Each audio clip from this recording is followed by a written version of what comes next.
Como habíamos dicho en el video anterior, teníamos la primera generación de derechos, que repito, pero bueno, para que quede claro, que son los derechos civiles y políticos, que son propios, surgen con la burguesía, con los principios del capitalismo, esto que tenía que ver con la libertad, ¿no? Con el freno al Estado, que el Estado tenga un rol más pasivo y que tenga límites en su comportamiento, ¿no?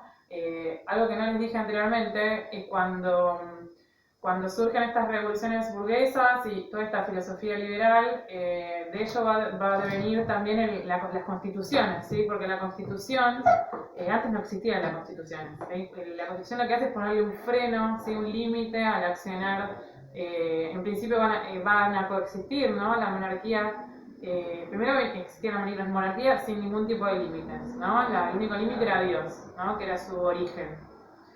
Y y después, a partir de las revoluciones, de las protestas, de las burguesías, este cambio social que es lento que se va produciendo, se van a empezar a establecer límites a la monarquía y a crear constituciones, ¿sí? Van a coexistir, para después directamente hoy tener nuestras naciones, nuestro Estado-Nación, por ejemplo, la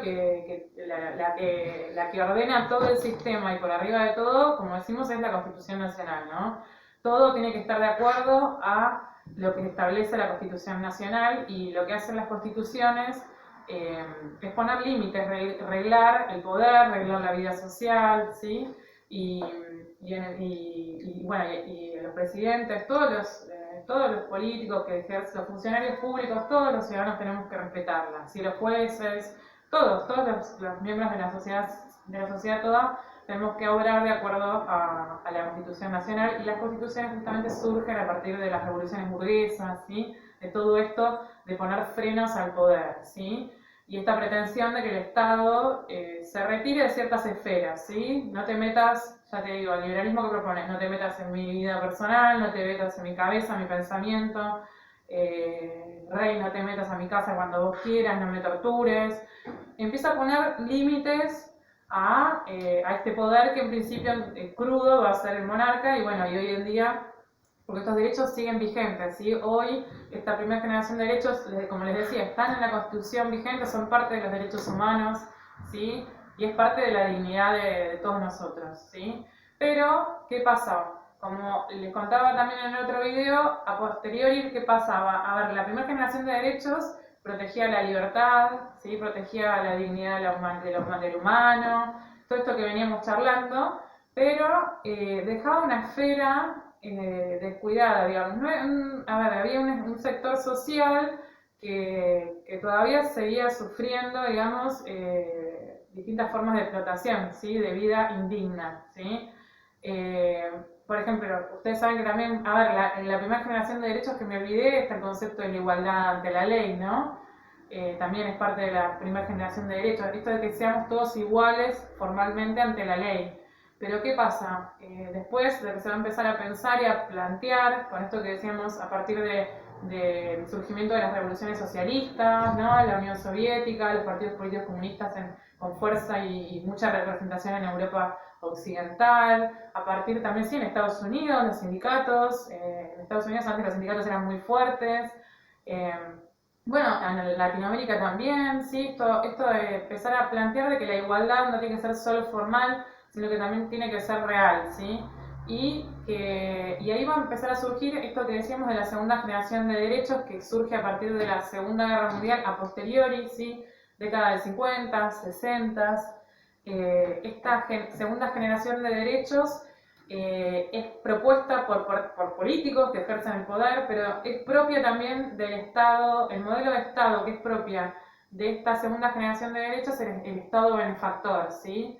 El Estado benefactor, que también es llamado el Estado social, el Estado keynesiano, son todos distintos movimientos, distintas aristas ahí me equivoqué, las distintas aristas de un mismo movimiento, ¿no? Tendiente a mejorar las condiciones de vida de las clases populares, las clases trabajadoras, ¿sí? Empieza a haber un paradigma que se suma a lo anterior, ¿no? No es que la primera generación de derechos va a ser dejada de lado, no, también es importante y hoy están vigentes y son parte de los derechos humanos, pero a eso no era suficiente, ¿sí? Porque todavía había mucha gente, mayorías populares, viviendo vidas indignas a causa de cuestiones sociales, económicas, ¿sí? Entonces, esta segunda generación de derechos viene a proteger ese aspecto de la vida social, ¿sí? Ese sector social que es la clase trabajadora, son los sectores populares, ¿sí? Y que ya les digo, ahí el Estado benefactor es el que va a llevar a cabo, ¿sí? A esta corriente de derechos, ¿sí? El Estado benefactor que, si no se hace muy largo esto, pero bueno, ustedes saben también que está la lista del Estado keynesiano, ¿no? El Estado keynesiano, que también es el Estado benefactor. ¿Qué proponía Keynes? Un Estado que intervenga en la economía, ¿no?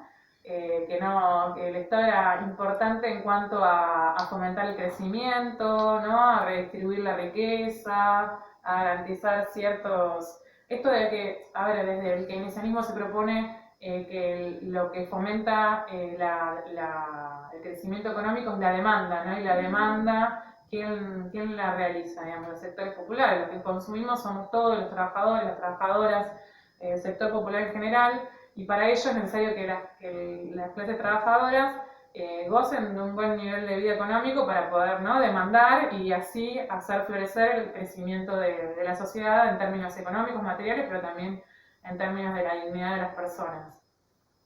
Si lo relacionamos con nuestro país, si todo esto comienza, decíamos, en la posguerra, de la Segunda Guerra Mundial. La Segunda Guerra, decíamos, terminó en el año 1945. Bueno, toda esa corriente de pensamiento, que es esta segunda generación de derechos sociales, económicos y culturales, ¿quién la va a plasmar en la Argentina? Desde mi concepción es, bueno, el intento va a ser desde el peronismo, ¿no? El Perón gana en 1946, gana las elecciones en 1945, pero llega al gobierno en el 1946.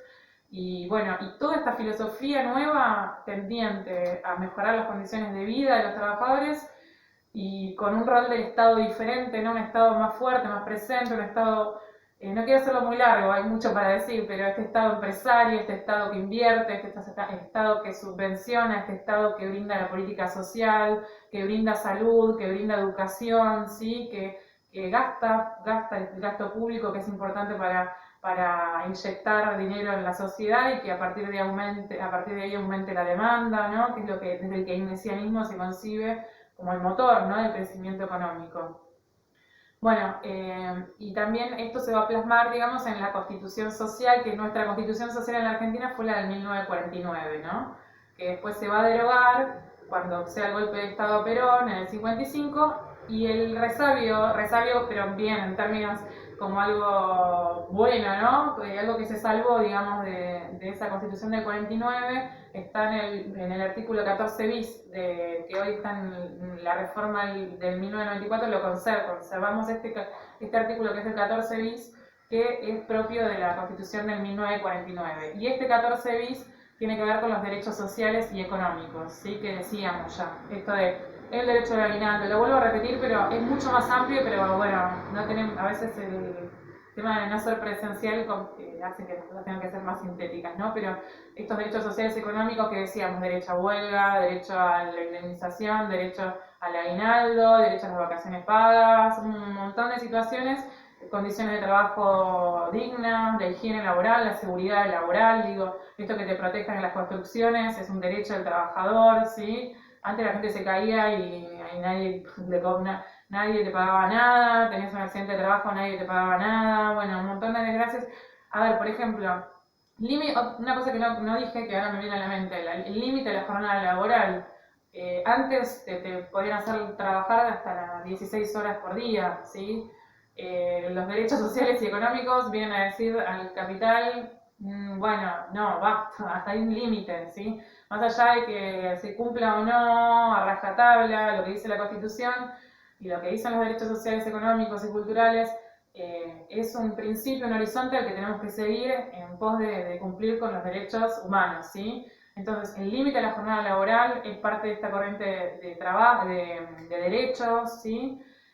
Antes, por ejemplo, trabajaban los niños, ¿no? Hoy no está permitido que trabajen chicos, niños ni niñas, ¿sí? Pero antes, ustedes saben, en las fábricas trabajaban niños, niñas, las mujeres hacían trabajos enormes también, a la par de los hombres. Bueno, las mujeres ganaban menos, mucho menos, y los niños también, las niñas ganaban menos que el hombre, que trabajaba en las fábricas. Bueno, eso también, a igual tarea, igual remuneración, ¿no? Que hoy en día también se plantean cuestiones del feminismo, ¿no? Que según las estadísticas las mujeres ganamos menos en general que un hombre en relación a la misma tarea, ¿no? Eso también tiene que ver con el derecho con los derechos sociales y económicos, ¿sí? Bueno, también derechos sociales y económicos es el derecho a la vivienda, ¿sí? A la vivienda, que todavía eso también está, ¿no? Es una carencia de nuestras sociedades, pero es un derecho que está en la Constitución y que es un derecho humano, ¿sí? El derecho a la vivienda. Y está en el 14 bis también, de nuestra Constitución. ¿Y qué les iba a decir? Y bueno, entonces, en esta segunda corriente de derechos, que se agrega, ¿no? Se viene a sumar, no se contrapone con la primera. En esta segunda corriente de derechos, lo que se pide del Estado ya no es un rol pasivo como en la primera generación, que se le pedía que se retire, que se restrinja su rol. No, ahora en la segunda generación de derechos se entiende que el Estado es fundamental en su presencia para garantizar, ¿sí?, los derechos sociales, económicos y culturales. O sea, para traerlo a la realidad. En términos de hoy en día, por ejemplo, la salud, ¿no? La salud, la educación. Si el Estado, si no está presente en términos de garantizar la salud pública a través de los hospitales, a través de que haya suficiente recurso humano para brindar una salud pública acorde y digna y suficiente para la población, ¿no? Los insumos. ¿Qué pasa si el Estado no está para garantizar esa situación, ¿no? Y hoy lo vemos muy claro con el tema del coronavirus en el mundo, ¿no? Hay presidentes que no son quizás los más protectores de los sectores humildes, pero también se están replanteándose esto de haber dejado la salud en manos del mercado, ¿no? Que la salud se haya constituido una mercancía, ¿no? Después cuando surgen estos problemas, estas pandemias, ahí ya no alcanza. Y cuando no está la pandemia tampoco alcanza, ¿no? Es como que la salud pública tiene que ser suficiente y cubrirnos a todos porque es un derecho, ¿sí? Es un derecho y no tiene que ver no es que todos tenemos derecho a ir al hospital público porque son los mejores, porque cuando tenemos un problema grave los mejores profesionales están ahí, y porque es un derecho humano, ¿sí? La salud pública, como lo es la educación también. La educación no es una mercancía, la educación es un bien social, ¿sí? Es un derecho humano. Entonces tiene que estar garantizado. Y la única forma de que nos garanticen a todos es que el mercado o sea, puede existir educación privada, puede existir salud pública, salud privada, pero el Estado tiene que tiene que estar muy presente igualmente, porque primero, hay gente que por ahí no puede acceder a la salud pública, a la salud privada o a la educación privada, no puede acceder por carencias económicas, y hay gente que por un tema filosófico e ideológico también quiere ser parte y ser atendido en un hospital público y quiere ir a una universidad pública, ¿no? Entonces, la importancia y cómo cambia la perspectiva aquí, ¿no? Si comparamos con los derechos de primera generación. En esta segunda generación se pretende un rol activo del Estado, ¿sí? Porque si no está el Estado para garantizar el derecho a la salud, el derecho, sí, a las condiciones de trabajo dignas, el derecho a la educación, el derecho a la vivienda, ¿quién te lo va a garantizar? El mercado no te lo va a garantizar, está claro que no. Entonces ahí está la importancia de cómo vuelve hoy a estar en boga el rol fundamental del Estado como interventor en los mercados, como garante de la salud, como garante de la educación, de la vivienda, ¿sí? Y como de redistribuidor de la riqueza, ¿no? También a favor de las clases populares. Y bueno, si tengo que decir un concepto de esta segunda generación de derechos, puedo hablar de igualdad, ¿no? Si la primera generación de derechos, el concepto que la rige es la libertad, la segunda generación de derechos es la igualdad, ¿sí? Más en términos sociales y de contener, digamos, a los sectores vulnerables y las clases trabajadoras, que somos todos nosotros, ¿sí? Y todas nosotras. Bueno, creo que por ahora, después si se me ocurre algo más, ahora lo que me falta es la tercera generación de derechos y ya terminamos, ¿sí? La tercera generación de derechos, que es la última que surge, Eh, a ver, lo que viene a plantear son cuestiones que también son de último, cosas que van surgiendo y se van reconociendo, en realidad siempre estuvieron presentes, pero bueno, se van viendo como un problema o algo que hay que reparar de manera urgente. Por ejemplo, la tercera generación de derechos protege, es el derecho al ambiente, por ejemplo, ¿no? Que está en la Constitución nuestra, que se incorporó recién este derecho al ambiente en la reforma del 1994, ¿sí? El derecho de los consumidores, ¿sí? Es parte de esta tercera generación de derechos, que es más, tiene que ver con si la primera generación de derechos protegía nos protegía como ciudadanos, como individuos, ¿sí? La segunda generación de derechos nos va a proteger más bien como clase trabajadora, ¿sí? Y esta tercera generación de derechos nos viene a proteger como comunidad, como pueblo, como humanidad. Son más grandes, protegen más sectores más grandes. Otro derecho que tiene que ver con la tercera generación es la autodeterminación de los pueblos, ¿no? Que no, a ver, la autodeterminación de los pueblos tiene que ver con que cada pueblo se rija por las leyes, por los valores, por el sistema político que decida tener y no que venga otra nación a invadir. Eso que pasa, pero bueno, es un derecho autodeterminarse. Tenemos derecho al desarrollo, ¿sí? Las naciones tenemos derecho a los pueblos, tenemos derecho a desarrollarnos, el concepto en términos amplios, ¿sí?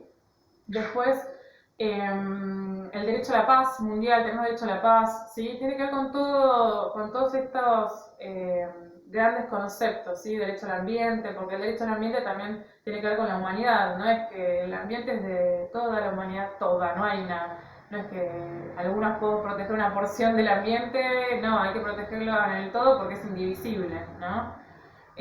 Así que bueno, terminamos, espero haber sido clara lo que les comento. Tengan en cuenta siempre que la Constitución, todo esto que estamos hablando, nuestra Constitución Nacional, con la reforma del 94 ya está todo, así que están los tratados de derechos humanos también, que fueron incorporados en el año 1994 con la reforma. Así que cualquier cosa que ustedes tienen que fundamentar estos derechos que fuimos charlando, pueden acudir a ella como forma argumentativa, ¿sí? Así que bueno, después continuaremos. Hay más a decir, pero bueno, vamos a ir de a poco profundizando. Nos tocó esto de la distancia y bueno, a veces se complican, ¿no? Las cuestiones tecnológicas, es como hay que adaptarse a algo nuevo. Esperemos satisfacer, digamos, este derecho a la educación que ustedes tienen, ¿sí? Y bueno, y hacerlo lo mejor posible. Así que bueno, no, les mando un saludo y espero haber sido clara. Bueno, hasta luego. ¿Listo?